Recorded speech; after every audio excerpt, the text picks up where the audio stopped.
Renungan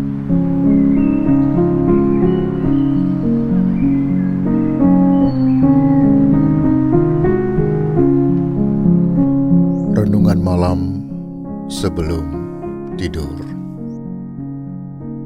Terpetik sebuah kisah.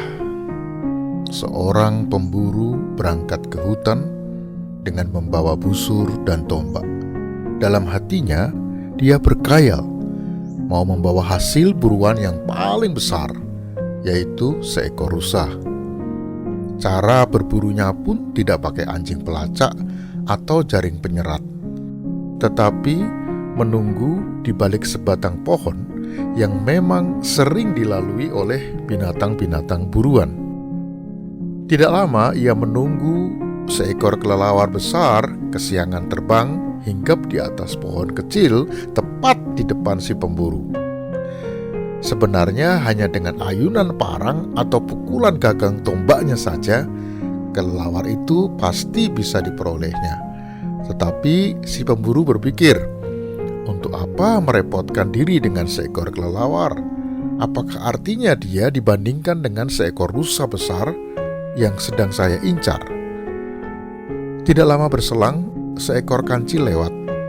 Kancil itu sempat berhenti di depannya, bahkan menjilat-jilat ujung tombaknya. Tapi si pemburu berpikir, hanya seekor kancil, nanti malah sia-sia saja karena gak ada yang makan.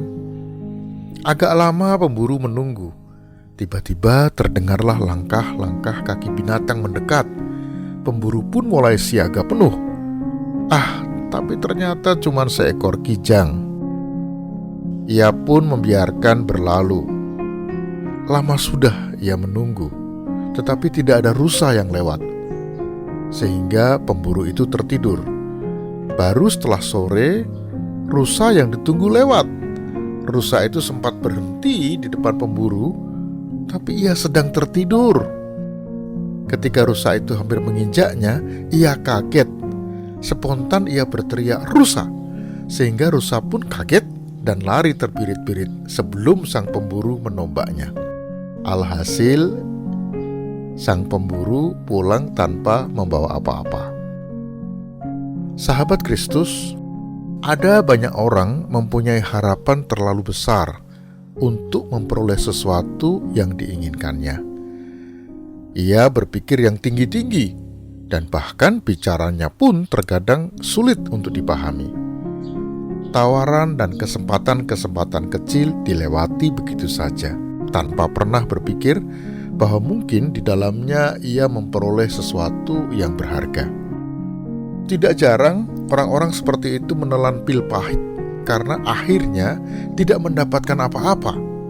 Demikian juga dengan seorang yang bergumul dengan pasangan hidup, yang mengharapkan seorang gadis cantik atau seorang penjaga tampan yang baik, yang pintar dan sempurna lahir dan batin, harus puas dengan tidak menemukan siapa-siapa.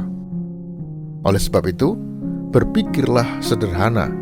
Karena berpikir sederhana bukan berarti tanpa pertimbangan logika yang sehat. Kita tentunya perlu mempunyai harapan dan idealis supaya tidak asal tabrak, bukan?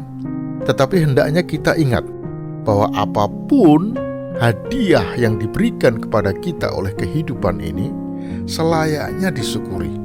Sebab dengan mensyukuri hal-hal yang kecil, hidup akan lebih indah dan kita dilayakkan untuk mengalami perkara-perkara yang besar. Sahabat Kristus, saya terkejut ketika merenungkan ternyata ada sesuatu yang luar biasa dari Mazmur 88 ayat 11. Apakah kau lakukan keajaiban bagi orang-orang mati?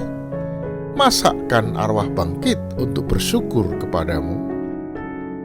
Tahukah Anda, di balik kalimat ini, pemazmur mau berpesan kepada pembacanya. Jika kamu tidak bisa bersyukur, maka kamu layaknya sudah tidak hidup lagi. Karena hanya orang yang hidup yang dapat selalu bersyukur terhadap apapun yang dihadapkan atau diberikan kepadanya. Oleh sebab itu, bersyukurlah karena bersyukur adalah tanda kehidupan. Mari kita berdoa. Ya Tuhan, ampuni aku jika aku lupa bersyukur dan menikmati berkat-Mu. Jika esok hari kembali Tuhan membangunkan aku, bersyukur akan menjadi hal pertama yang aku lakukan sebelum aku mulai bergerak. Amin. Subscribe channel ini untuk renungan selanjutnya. Dan bagikan video ini agar Anda menjadi saluran berkat. Tuhan memberkati.